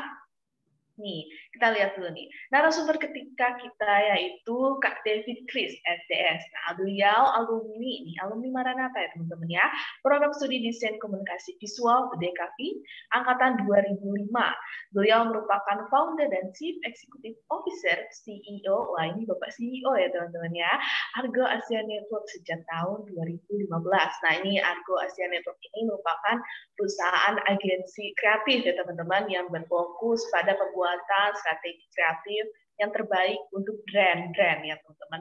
Dan tentunya nih banyak juga perusahaan multinasional maupun nasional yang sudah mempercayai Argo Asia Network. Dan sekarang Argo Asia Network ini udah memiliki 50 karyawan, luar sekali ya teman-teman ya. Nah, sebelum membangun Argo Asia Network, beliau pernah bekerja di bidang marketing dan public relations ya. Nah, salah satu pencapaiannya beliau pernah memenangkan Most Experiential Activation Award di 2020 by Swell Magazine. Keren banget ya teman-teman ya nih. Tanpa berlama-lama lagi nih, langsung kita panggil aja nih Kak Davidnya nih. Kak David, halo, selamat malam. Halo Safira. Halo Kak, salam kenal nih Kak. Apa kabar Kak? Salam kenal. Baik. Nah ya, ini kita harus baik-baik ya Kak ya. Ini situasinya beneran gak enak ya Kak. Ya. Nah, Kak David nih. Kak David udah siap belum nih untuk sharing-sharing gini malam-malam? Ya. Udah siap? Udah Oke, kalau gitu. Nah, untuk Kak David, share screen ya? Boleh. Itu silakan ya Kak. Oke.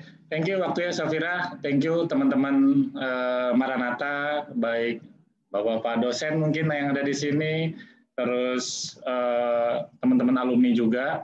Saya akan share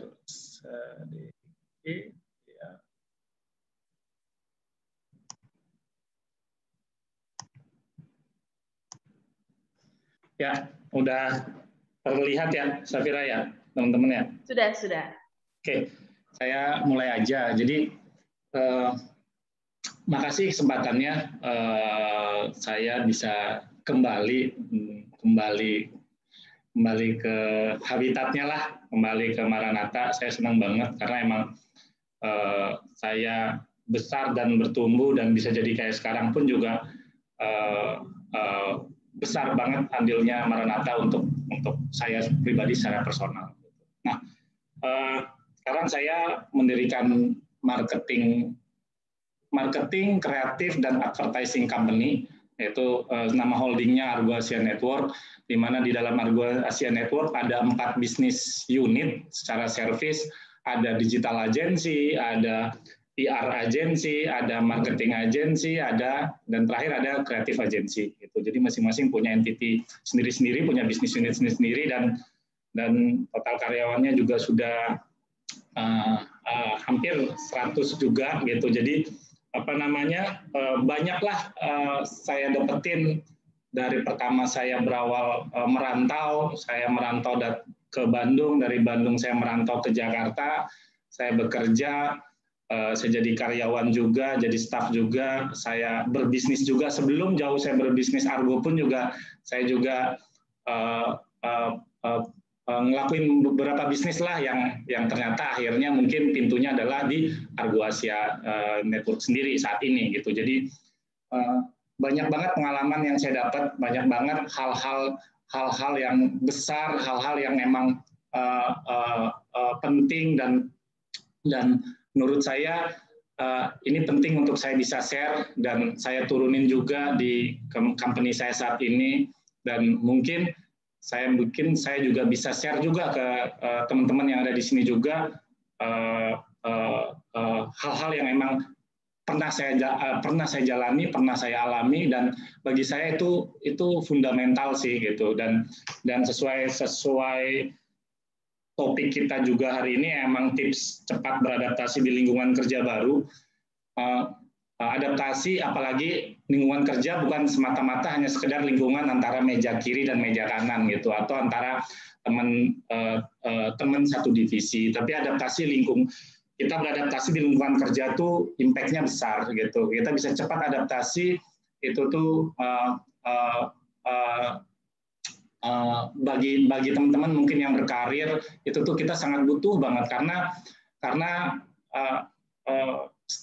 karena start karir kita terus karakter kita, value kita itu bertumbuh tuh bagaimana berawal dari bagaimana kita bisa beradaptasi, dan adaptasi lingkungan kerja itu juga lingkungan yang luas, bukan sekedar lingkungan kantor, tapi lingkungan pertemanan juga gitu, pertemanan kerja, third party, company-company lainnya, rekan bisnis, rekan kerja, impact-nya banyak lah gitu. Jadi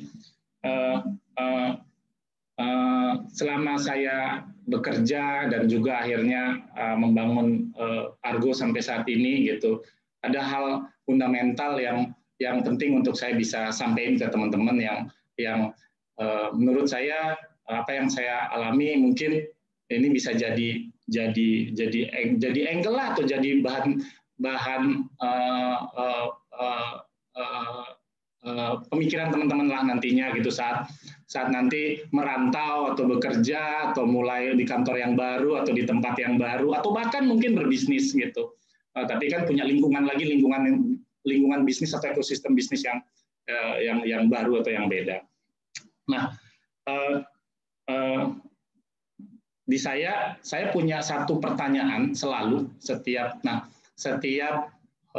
siapapun yang apply di Argo atau ngelamar di Argo, saya selalu apapun posisinya, saya selalu bilang ke HR di departemen atau para direktur yang nantinya menginterview calon-calon karyawan untuk di Argo gitu, yaitu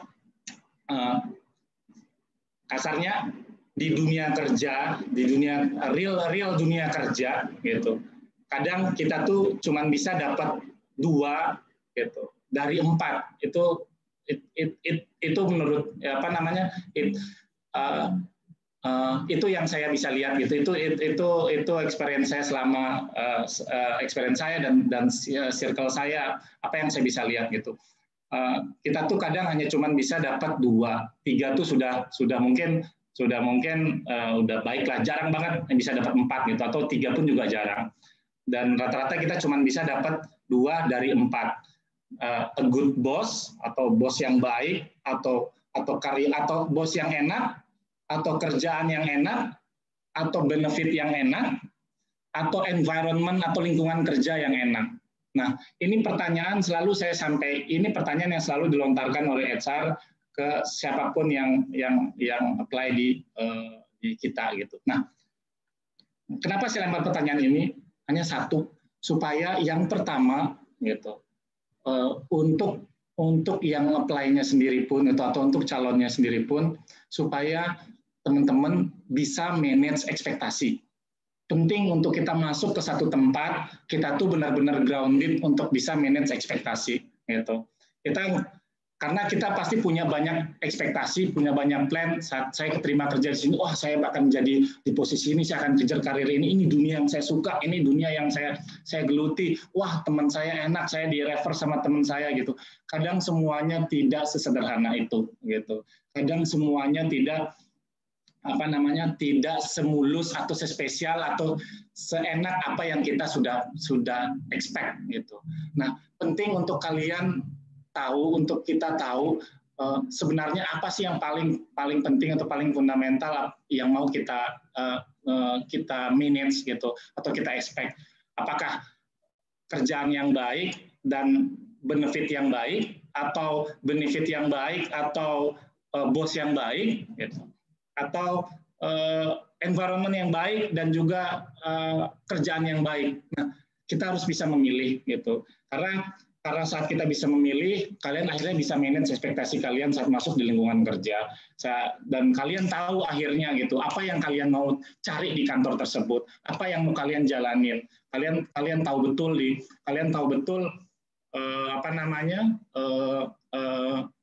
paling penting adalah kalian tahu betul diri kalian itu seperti apa gitu, mau kemana, untuk apa, dan seperti apa.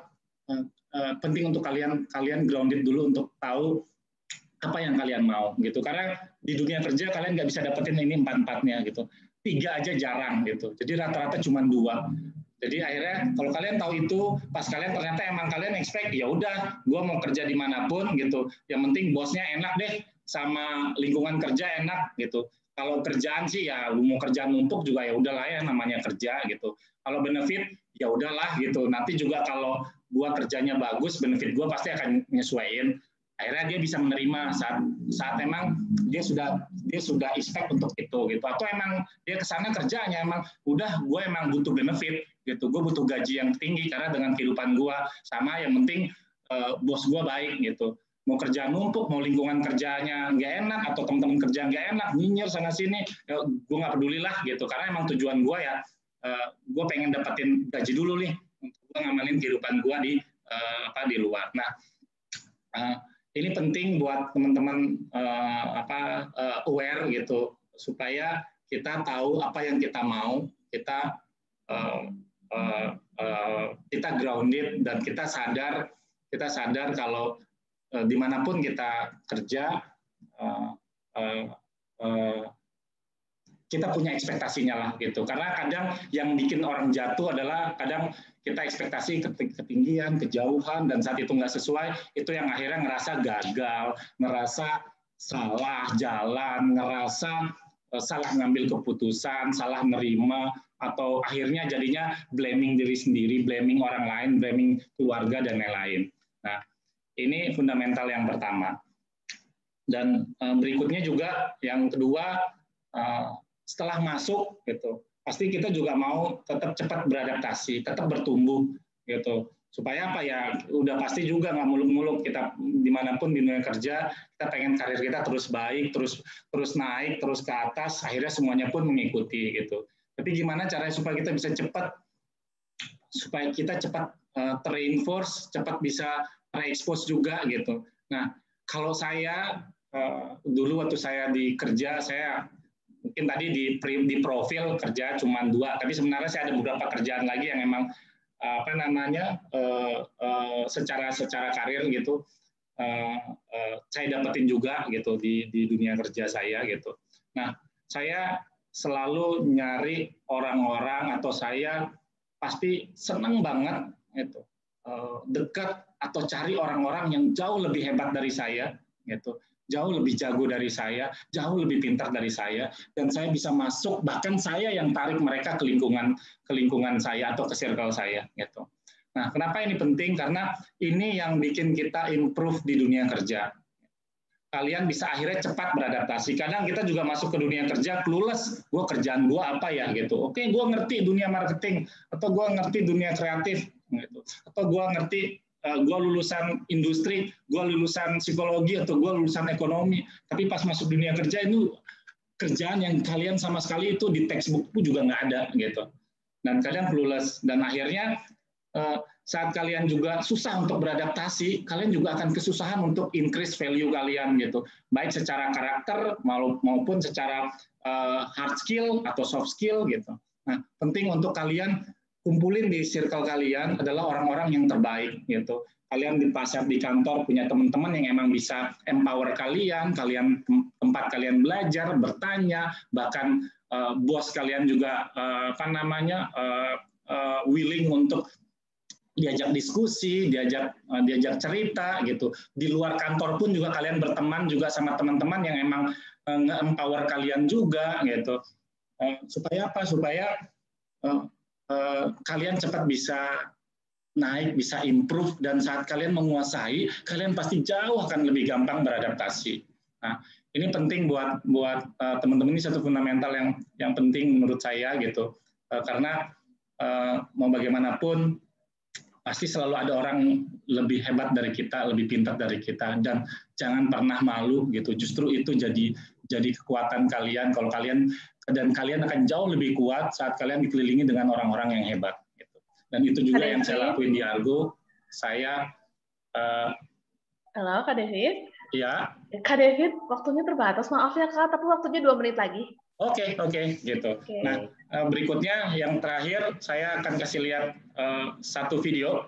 The following: we invite 2 types of people to universities to speak or business schools: super interesting and successful people, or billionaires. For some reason, we've decided that billionaires just have insight around life, and they oftentimes finish their conversation with what I think is some of the worst advice given to young people. Does anyone want to guess what it is? Follow your passion. What utter bullshit. If someone tells you to follow your passion, it means they're already rich. And typically the guy on stage telling you to follow your passion made his billions in iron ore smelting. This is your job. Your job is to find something you're good at and then spend the thousands of hours and apply the grit and the perseverance and the sacrifice and the willingness to break through hard things to become great at it. Because once you're great at something, the economic accoutrements of being great at something, the prestige, the relevance, the camaraderie, the self-worth of being great will make you passionate about whatever it is. No one grows up thinking, I'm passionate about tax law, but the best tax lawyers in this nation fly private and have a much broader selection of mates than they deserve. And they get to do interesting things, which, by the way, makes them passionate about tax law. And here's the problem with believing you should follow your passion. Work is hard.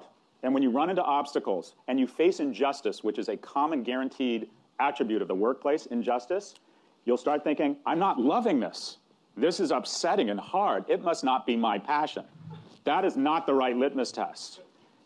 Do your passions on weekend. Be a DJ. Jay-Z followed his passion and is a billionaire. Again, assume you are not Jay-Z. Back to you. Ya, itu tadi salah satu video dari Profesor Scott Galloway, Profesor Marketing di NYU Stern. Jadi itu video tersebut menarik banget karena intinya adalah mau kalian passionnya apapun atau kalian sukanya apapun, selama kalian kerjain dengan habis-habisan, kerja keras, kalian fokus, kalian konsisten dan kalian persisten, kalian bisa jadi apapun, kalian bisa besar di posisi apapun gitu. Dan yang paling penting menjadi reminder buat teman-teman juga gitu, jangan lihat yang kalian udah kerjain, tapi lihat apa yang kalian belum lakuin. Itu jadi buat kalian jadi jangkar untuk kalian grounded, untuk selalu ngelakuin hal lebih lagi untuk terus tumbuhin value kalian. Itu aja sih dari saya, tips yang mungkin bisa saya bagi dan mungkin berguna buat teman-teman. Godspeed. Wah, luar biasa sekali nih sharingnya Kak David, benar-benar bikin value diri gitu ya teman-teman ya. Terima kasih banyak Kak David untuk sharingnya nih. Sedih banget ya kita cuma bisa sharingnya sebentar, tapi ini bentar lagi kita ada sesi Q&A ya Kak David, jadi kita bisa lanjut nanti pada sesi Q&A. Makasih banyak Kak David. Baik, sama-sama Safira. Oke Kak, nah teman-teman, ya, tadi kita sudah mendengarkan sharing dari Kak David, ya teman-teman ya. Nah, sharing dari Kak David itu bisa kita lihat mulai dari follow your passion gitu katanya tadi. Terus tadi ada video ya teman-teman ya. Jadi kita tuh harus bisa melakukan yang lebih ya teman-teman untuk memberikan value yang lebih pada diri kita sendiri. Nah, yang paling penting nih salah satunya itu misalkan kita mencari circle nih. Nah, circle-nya ini yang tepat, yang sesuai nih teman-teman ya dengan lingkungan kita, ntar kita merasa dihargai ya teman-temannya, dinilai lebih, atau misalkan kita bisa diapresiasi sendiri dari circle. Jadi circle juga bisa menentukan, bukan bisa, tapi sangat menentukan ya teman-teman ya, salah satu proses adaptasi yang paling penting. Wah, luar biasa sekali ya teman-teman ya.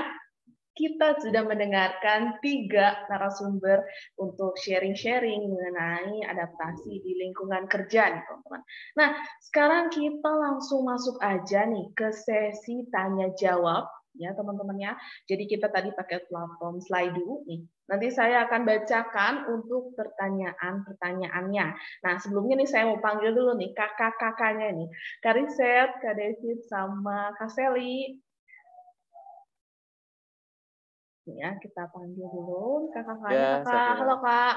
Halo, Kak, halo. Udah siap nih, kita akan jawab nih Halo. pertanyaan dari Dede Gemes ya, dari teman-teman kita nih ya.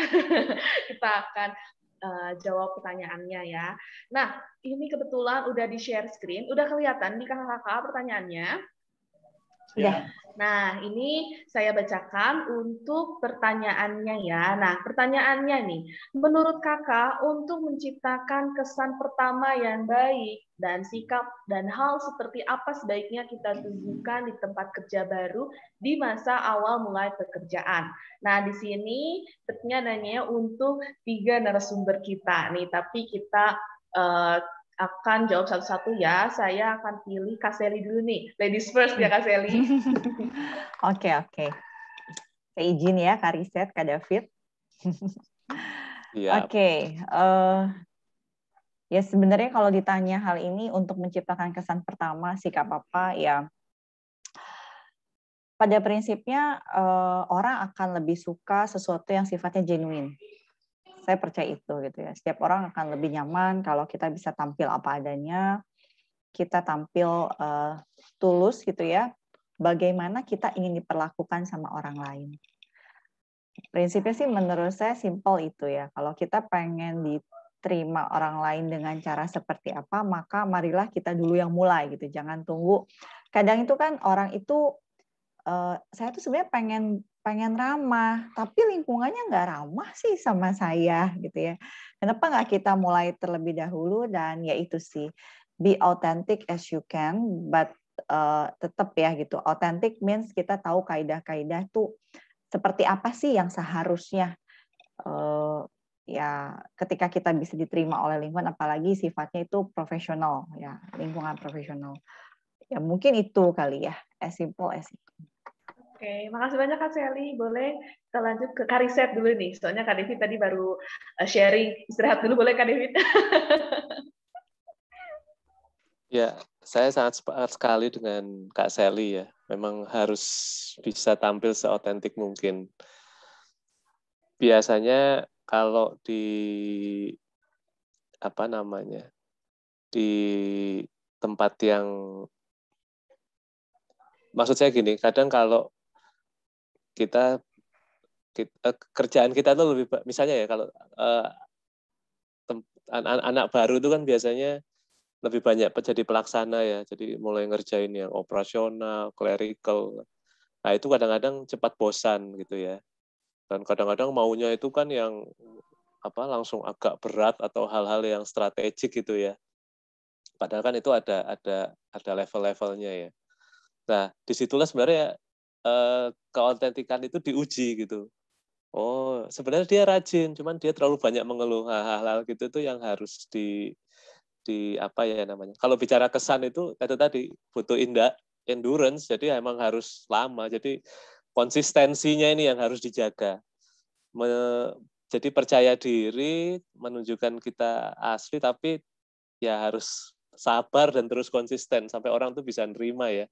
Oh, memang orangnya seperti ini. Itu sih. Baik, makasih banyak Kak Riset. Boleh Kak David? Ya, hampir sama seperti disampaikan dengan Kak Sally dan Kak Riset gitu. Cuman kalau saya simplify lagi, intinya kalau yang baru mulai kerja, kalian pas masuk jangan cari muka tapi cari teman gitu. Karena pasti saat kalian cari teman, seperti yang tadi Kak Sally bilang, gesture kalian, pembawaan kalian, komunikasi kalian pasti akan genuine, pasti akan effortless, pasti akan ringan, dan pasti akhirnya orang pun juga akan bisa ngerasain tulusnya, welcome-nya kalian gitu. Jadi akan jauh lebih mudah untuk beradaptasi dengan siapapun. Itu aja sih kalau dari saya.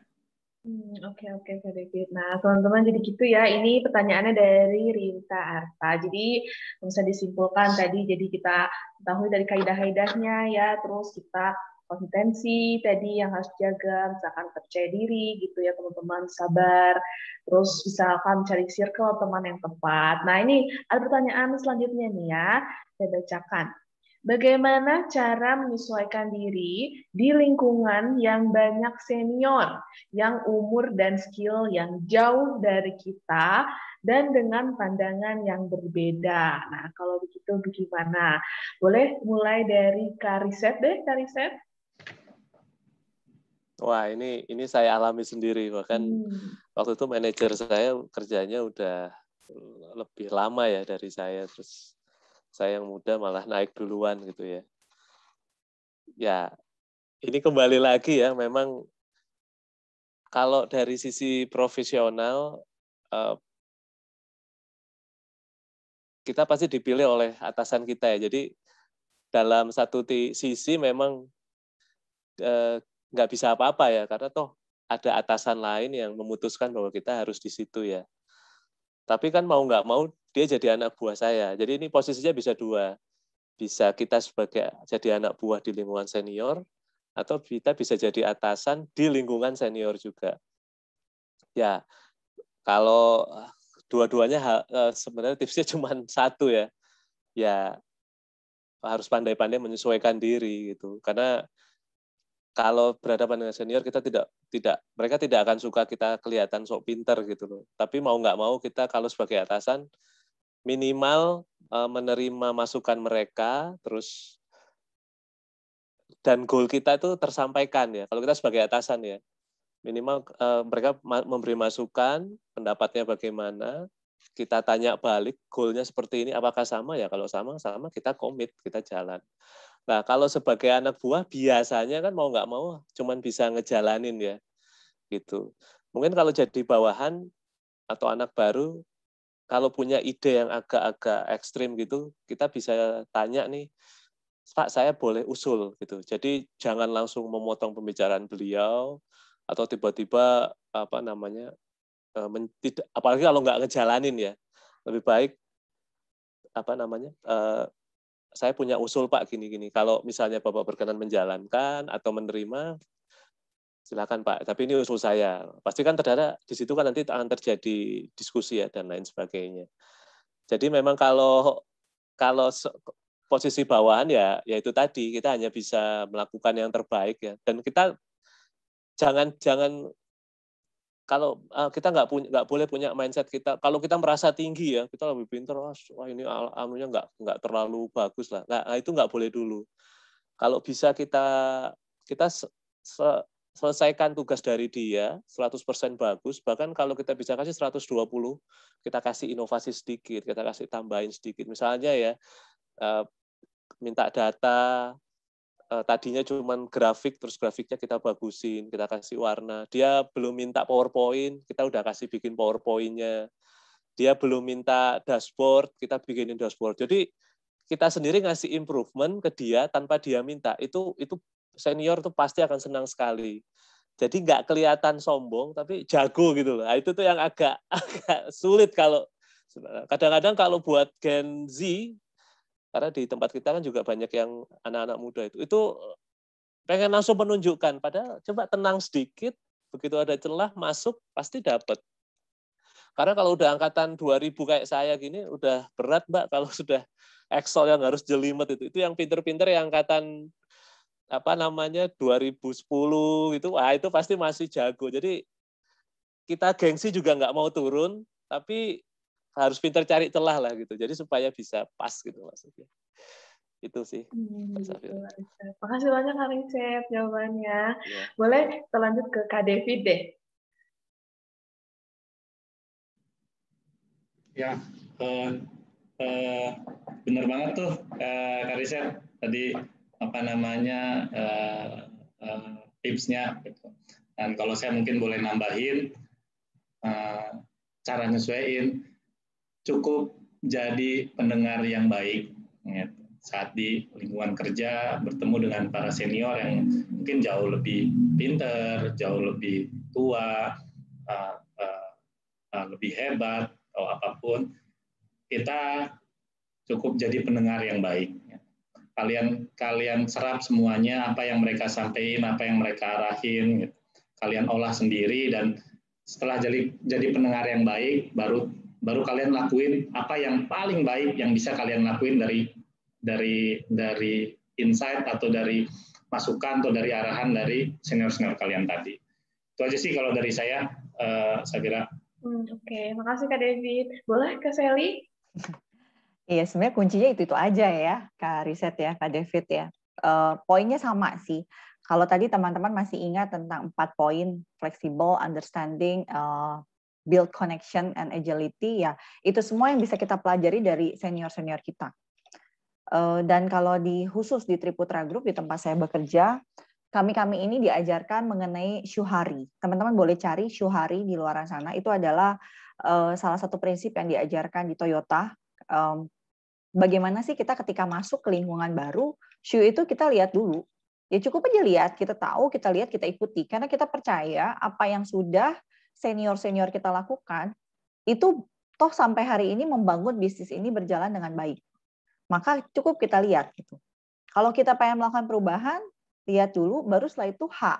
H itu apa? Kita lakukan apa yang memang sudah dilakukan oleh mereka-mereka. Ketika kita melakukan, maka kita tahu, oh berarti ininya sudah baik, ininya belum baik. Nah, dalam proses H itu orang-orang mungkin akan lebih menerima kita karena kita mau adaptasi sama cara mereka. Baru setelah itu kita masuk ke tahap RI. RI di mana kita baru mau melakukan beberapa hal yang mungkin di pandangannya senior kita berbeda. Tapi proses Yuhari itu harus terbentuk. Ya awal mulanya apa? Ya mendengar dan melihat sih. Dan kuncinya satu sih, menurut saya humble is most important ya. Kadang kita lupa nih bahwa kita sekarang berhasil dan kita merasa kita udah beyond everything gitu. Nah, keep humble is very matter dimanapun kita berada lah, menurut saya.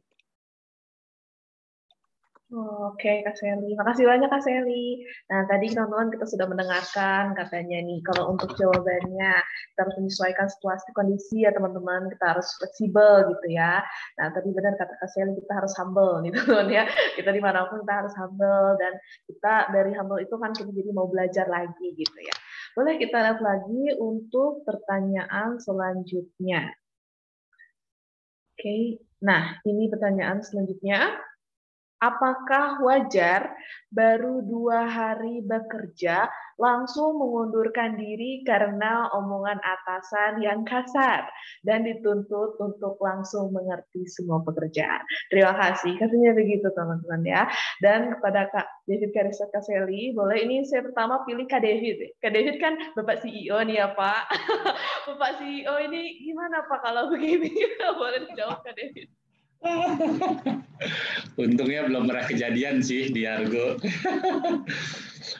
Apakah wajar baru 2 hari bekerja langsung ngundurin diri? Sebenarnya nggak ada istilah wajar atau nggak wajar sih. Cuman kalau saya balik lagi, yaitu tadi di slide yang saya sampaikan di awal, kita harus bisa manage ekspektasi. Gitu. Saat ekspektasi itu nggak sesuai,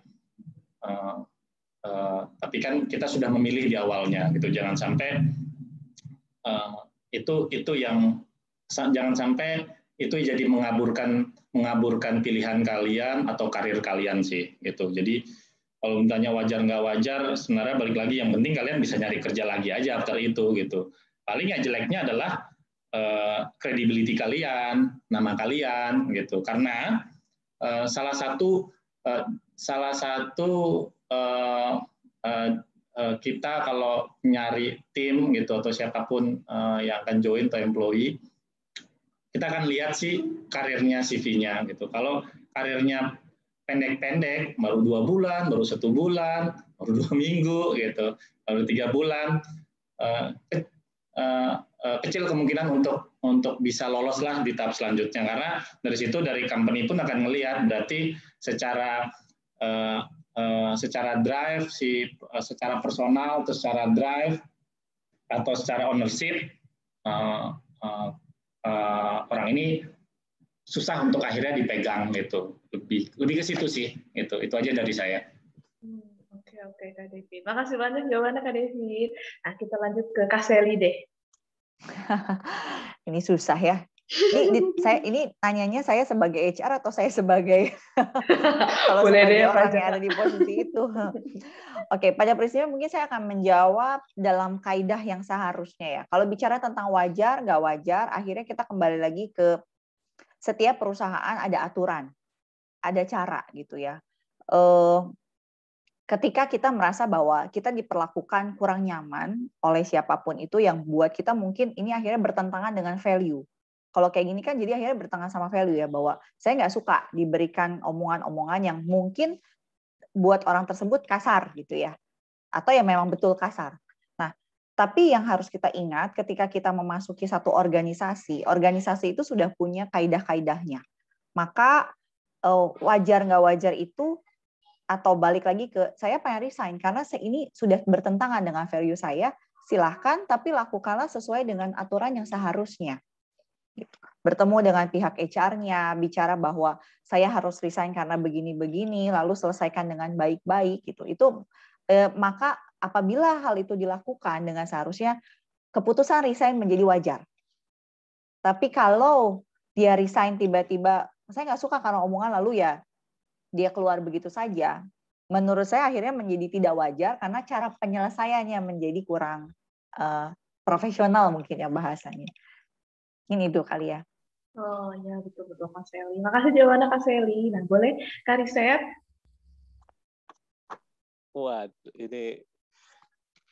Ini kalau teman-teman Maranatha jangan masuk perusahaan seperti ini deh. Saya ngelihatnya gampang aja, satu nggak wajar dalam arti kok bisa ya 2 hari langsung mengundurkan diri, karena peraturan perusahaan tuh nggak pernah ada tuh yang bisa langsung keluar. Maksudnya boleh jadi saya nggak nemuin ya, tapi pasti ada peraturan atau ada standar lah. Dan misalnya ini sudah mengalami tahapan ya sampai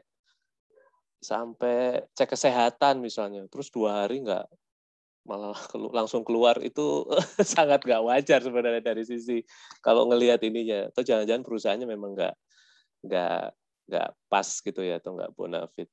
Tapi sebaiknya sih dihindari ya kalau ada perusahaan seperti, maksudnya contoh kasus lain ya, misalnya ijazah itu harus dipegang. Nah, itu mendingan jangan gitu. Jadi bukan ngasih fotokopinya, tapi minta yang asli. Itu pasti nggak bonafit ya. Itu pasti ada sesuatu tuh dalam tanda. Apalagi kalau atasannya sampai saya pikir tadinya itu karena pelecehan gitu. Biasanya kalau pelecehan kasusnya beda, tapi karena omongan atasan yang kasar ini sangat ini. Lebih baik perusahaannya yang dihindari deh gitu. Safira. Oh iya Kak Riset. Terima kasih banyak Kak Riset. Nah teman-teman tadi kita sudah lihat ya. Oh ya sayangnya tadi pertanyaan terakhir ya teman-teman karena waktu kita sangat terbatas. Tapi jangan khawatir ya teman-teman ya, nanti ada 10 penanya yang beruntung yang mendapatkan hadiah ya, giveaway 100.000 nih. Wah luar biasa ya teman-teman ya. Tadi kita sudah mendengarkan sharing mulai dari Q&A ya. Saya terima kasih kepada Kak David, Kak Seli, Kak Riset. Nah sebelum kita mengakhiri sesi ini, kita akan mendengarkan closing statement dari masing-masing narasumber. Boleh deh, bebas, singkat, padat, jelas ya. Boleh kita dengarkan closing statement-nya dari Kak Seli dulu deh. Ditembak mulu. Padahal mau nyontek dari yang sebelumnya. Nggak boleh ya. Oke, kalau saya sih simpel ya. Teman-teman, dunia kerja itu bisa menjadi sebuah challenge, bisa menjadi sebuah burden gitu ya, atau bisa menjadi taman bermain teman-teman, itu pilihan teman-teman. Tapi tadi kita udah belajar banyak dari Kak Riset, dari Kak David, dan saya juga udah sedikit sharing tentang apa sih harus dilakukan. Ya pasti siapapun yang ngomong konsepnya akan sama lah, kerja keras dan lain sebagainya. Tapi saya titip pesan satu hal sih. Apapun itu yang teman-teman lakukan, nanti di dunia kerja dimanapun itu, tetaplah jadi orang baik.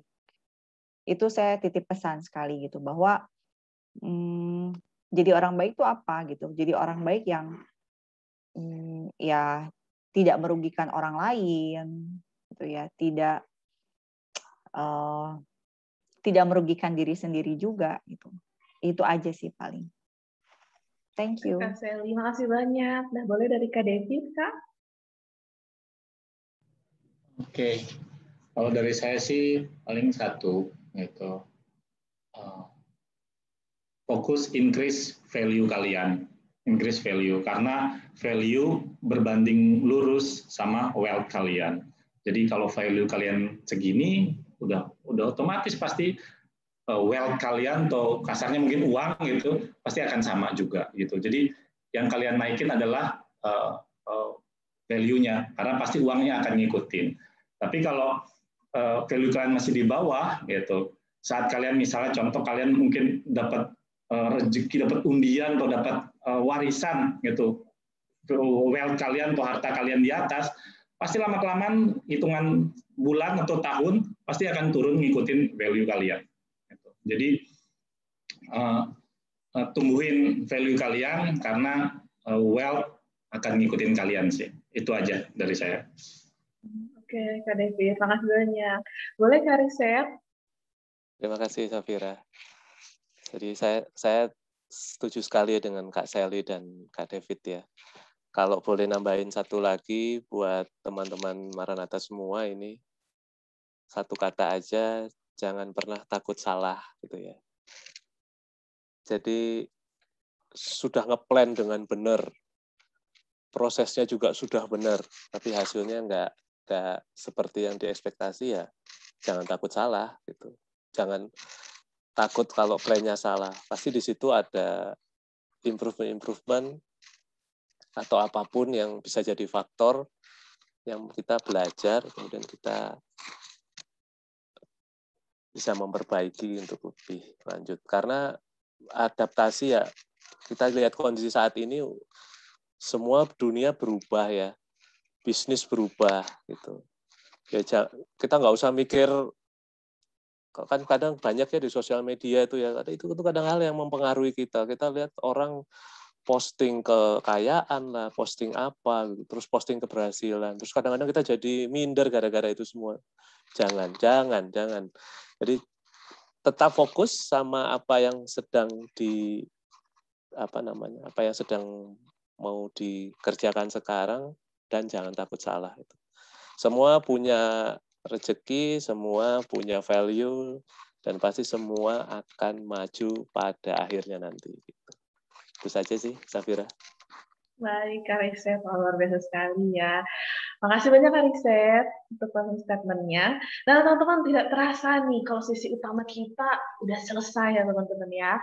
Nah, tentunya tadi banyak sekali tips and trick ya teman-teman ya untuk cepat beradaptasi di lingkungan kerja baru dari Kak Sally, Kak David, dan Kak Riset ya teman-teman. Jadi saya akan membuka dikit aja ya, ini singkat padat jelas. Jadi kemampuan adaptasi dalam lingkungan kerja ini sangat penting ya teman-teman ya, karena tempat kerja baru ini kan dapat memberikan respons baru gitu ya teman-teman, atau bisa jadi shock nih ke kitanya. Jadi perlunya alternatif cara menghindari hal tersebut. Seperti tadi Kak David, Kak Sally, sama Kak Riset bilang, perlunya ada flexibility, terus misalkan kita harus menyesuaikan dari ya situasi dan kondisi, karena proses adaptasi itu benar ya teman-teman ya, akan membutuhkan waktu nih, tidak sama bagi setiap orang ya teman-teman ya. Nah, kita juga harus terus memperbaiki diri ya, self improvement, terus temuin cara-cara baru membuat diri kita nyaman di tempat kerja. Nah, semakin cepat kita beradaptasi ini ya, semakin cepat juga atau semakin mudah nih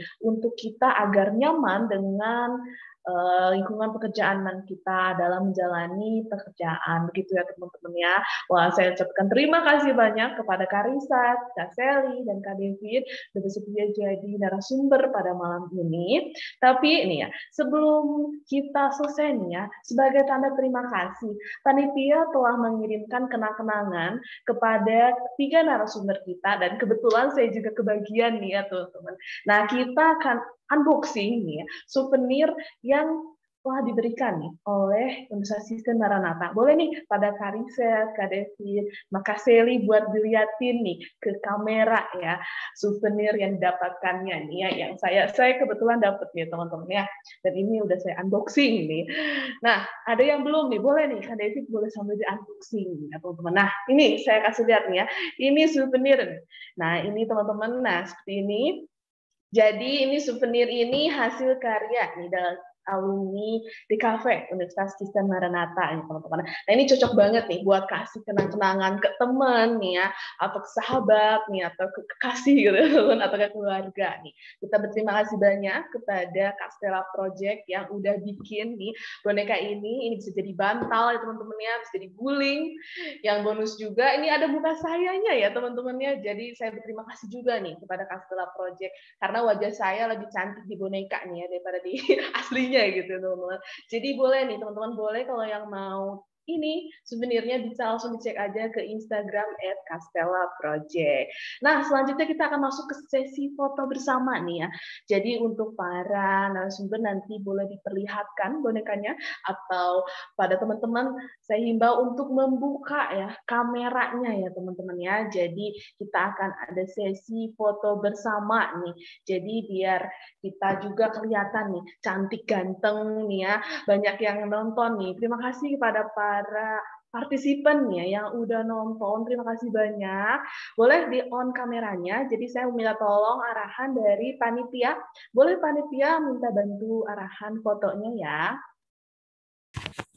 Oke, terima kasih Kak Selly, Kak Safira, sorry. Teman-teman, sekarang kita akan memulai sesi foto bersama. Diharapkan buat teman-teman buat membuka kameranya ya. Buat teman-teman yang belum buka kamera, kita tunggu sebentar lagi karena kita akan melakukan sesi foto bersama. Dan buat yang sudah membuka kamera, teman-teman boleh dirapihin dulu rambutnya, siapkan senyuman terbaik juga ya teman-teman. Oke, kita tunggu sebentar lagi ya. Boleh nih sambil dilihatin aja bonekanya ya. Jadi kita ada properti nih. Boleh teman-teman kalau di rumah yang mau pakai guling atau bantal yang di kamar boleh juga ya. Jadi sambil kasih lihat kita tunggu aba-abanya. Nah teman-teman nanti ada link evaluasi yang harus diisi ya teman-teman ya. Nanti di akhir sesi jangan lupa untuk diisi. Boleh ini kita lihat. Oke, teman-teman semuanya udah siap ya. Saya akan hitung 1 sampai 3. Siap semua. 1, 2, 3. Sekali lagi diulang ya teman-teman. Siap 1, 2, 3.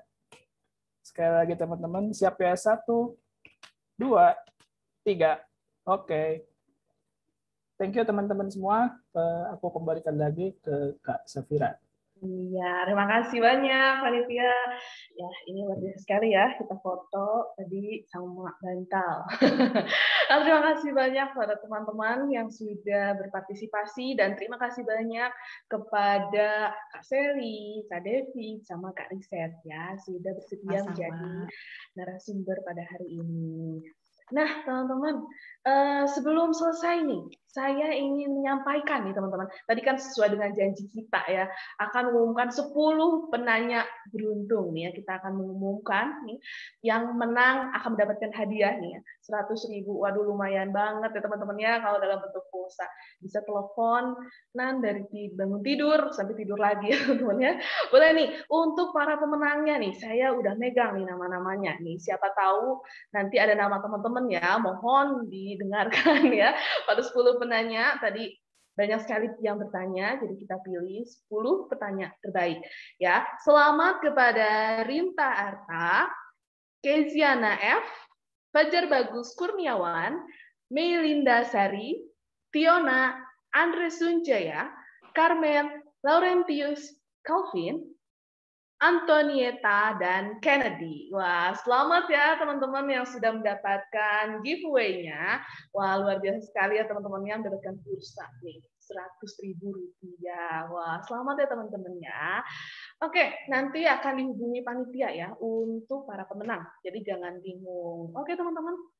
Nah, sekarang waktunya kita untuk mengisi feedback form. Nah, ini link feedback form-nya dapat melihat di kolom komentar ya teman-teman ya. Sudah di-share oleh para panitia. Jangan lupa juga feedback form ini diisi sebagai presensi, kritik maupun saran untuk acara ini ke depannya ya teman-teman ya, dan sertifikat. Pastikan untuk tidak typo pada saat menulis nama ya teman-teman ya. Nah, saya akan berikan waktu selama 1 menit nih kepada teman-teman untuk mengisi formnya ya.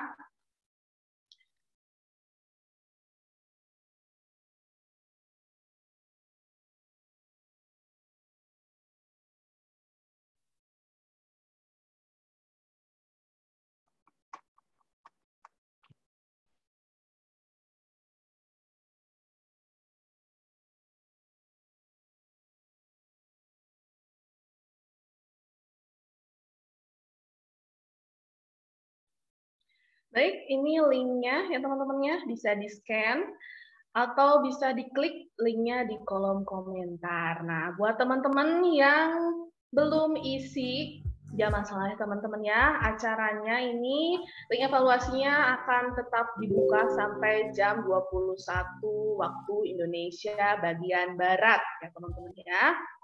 Baik, terima kasih kepada panitia yang sudah share screen. Jadi teman-teman nanti langsung akses aja di kolom komentar, oke? Jangan lupa untuk diisi ya teman-teman ya. Nah, kita sudah di penghujung acara nih teman-teman. Gak kerasa banget ya.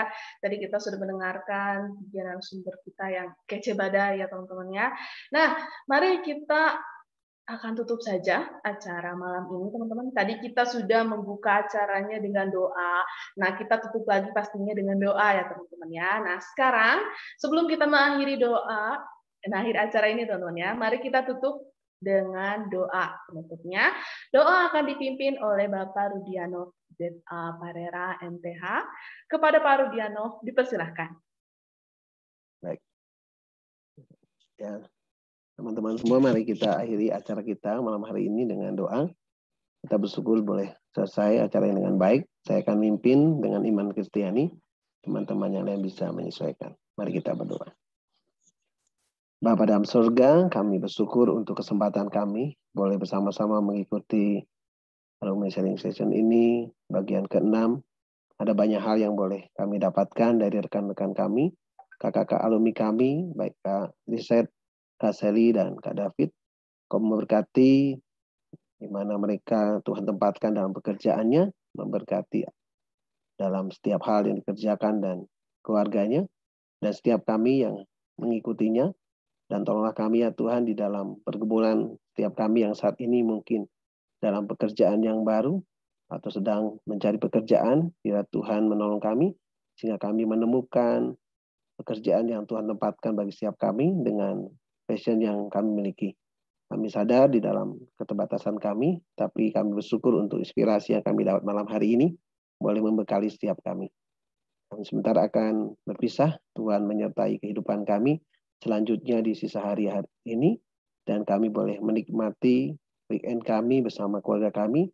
Dalam masa weekend kami boleh kami dapat menggunakan waktu dengan baik untuk beristirahat, untuk menikmati waktu weekend kami bersama dengan keluarga maupun dengan teman-teman kami.